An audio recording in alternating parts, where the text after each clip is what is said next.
નમસ્કાર દોસ્તો, વિડીયોમાં ફરી એક વખત તમારું સ્વાગત કરું છું। જે રીતે નરેન્દ્રભાઈ મોદી જનતા સમક્ષ આવીને વારંવાર રડવા લાગે છે, ત્યારે થોડા દિવસ પહેલા પણ નરેન્દ્રભાઈ મોદી રડવા લાગ્યા હતા। ત્યારે રાહુલ ગાંધીએ પોતાના પિતાને દેશ માટે શહીદ થઈ ગયા જોયા છે, પોતાની દાદીને દેશ માટે શહીદ થઈ ગયા છે એ પણ જોયું છે। છતાં પણ આજે રાહુલ ગાંધી ક્યારે સ્ટેજ ઉપરથી કે મંચ ઉપરથી જનતાની સામે રડ્યા નથી। ત્યારે દેશના પ્રાઇમ મિનિસ્ટર વારંવાર જનતાની સમક્ષ આવીને રડવાનું ચાલુ કરી દે છે। એમની પાછળનું કારણ શું છે? શું જનતાની આ હમદર્દી જીતવા માંગે છે કે પછી નરેન્દ્ર મોદીને ડર લાગી ગયો છે કે 2024ની ચૂંટણીમાં કદાચ અમે સત્તા પરથી બહાર નીકળી જશું? ત્યારે વારંવાર જનતાની સમક્ષ આવી રોવીને અને લોકોને ઇમોશનલ ડ્રામાની અંદર ફિટ કરવા માટે નરેન્દ્ર મોદી હંમેશા તૈયાર રહે છે। ત્યારે રાહુલ ગાંધી જ્યારે એમના પિતા ગુમાવ્યા, એમની દાદી ગુમાવી, તો પણ આજ સુધી સ્ટેજ પરથી એક વખત પણ એને આંસુ નથી પાડ્યા। ફક્ત ને ફક્ત એના ઝહેનની અંદર, એના મગજની અંદર એક જ વિચાર છે કે મારે દેશની જનતાને કેવી રીતે સુખી કરવી છે, મારી દેશની જનતાને કેવી રીતે તમામ લાભ, તમામ હકો અપાવવા છે। ત્યારે એ જ વાતને લઈને આજે જનતા ભડકી ઉઠી છે કે નરેન્દ્ર મોદી કેમ વારંવાર રડવા લાગે છે, એની પાછળનું કારણ શું છે? 10 વર્ષના શાસનની અંદર જો નરેન્દ્રભાઈ મોદીએ જનતાલક્ષી કોઈ પણ કામો કર્યા હોય તો આજે નરેન્દ્રભાઈ મોદીને જનતા સમક્ષ આવીને રડવું ન પડે, પરંતુ નરેન્દ્રભાઈ મોદી વારંવાર જનતા સામે આવીને રડે છે અથવા તો એવા બયાનો આપે છે કે હું રોજની 2-2.5 કિલો ગાળો ખાઉં છું।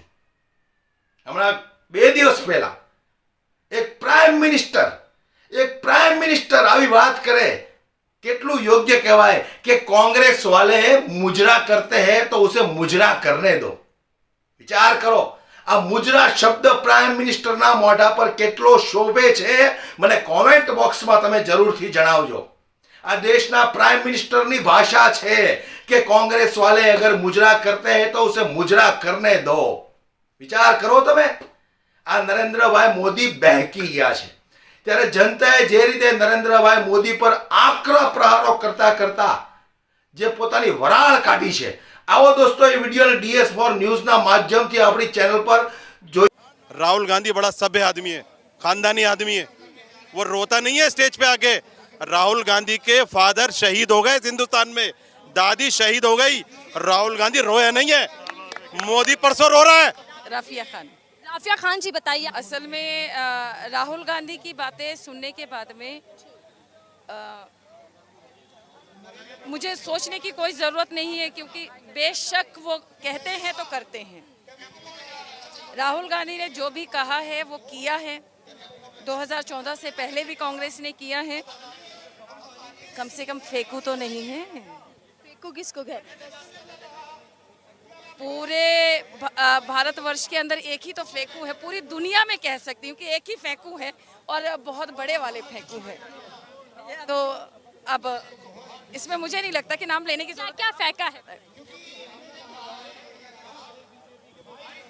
भाइयों बहनों, 2014 के इलेक्शन के बाद में अगर मैं प्रधानमंत्री बन गया तो हिंदुस्तान के नौजवानों को 2 करोड़ नौकरियां मिलेंगी। सबसे पहला जुमला जिसको अमित शाह ने तस्कीम किया है कि ये जुमला होते हैं जो कहना पड़ता है। 15 लाख, सबसे बड़ी बात 15 लाख है। अल्लाह गजब, कसम से 15 लाख। मैं तो खुशी के मारे गदगद हो गई थी कि 15 लाख तो आएंगे मेरे खाते में, कि मेरी गरीबी दूर होगी। 5-10 साल बीत गए, अभी तक 15 लाख आए नहीं। मोदी जी अब तो भिजवा दो मेरे घर 15 लाख। यार PM का इलेक्शन है, दोबारा से जीत जाओगे अगर 15-15 लाख सबको दे दोगे तो। वो दिए नहीं। दूसरा ये फेंका उन्होंने। तीसरा जो उन्होंने किया कि मैं तो चौकीदार हूँ जी, गरीब आदमी हूँ, गरीब माँ का बेटा हूँ, आपकी चौकीदारी करने आया हूँ। मैं देश में नेता नहीं, बेटा बन के काम करने आया हूँ, और जब मेरा ये वक्त आएगा झोला उठाऊंगा, चल दूंगा। तो काहे नहीं जा रहे हैं मोदी जी? का देश की जनता से पेट भरने का ये मिल गया है। अडानी अडानी से पेट नहीं भर रहा है। जो लगे पड़े हैं देश को खाली करने में, बेच बेच के सब कुछ बेचे जा रहे हैं। लाल किला आपने लीज पे रख दिया, ताजमहल आपके अब्बा ने बनाया था, किसी नेता प्रधान के बाप ने बनाया था।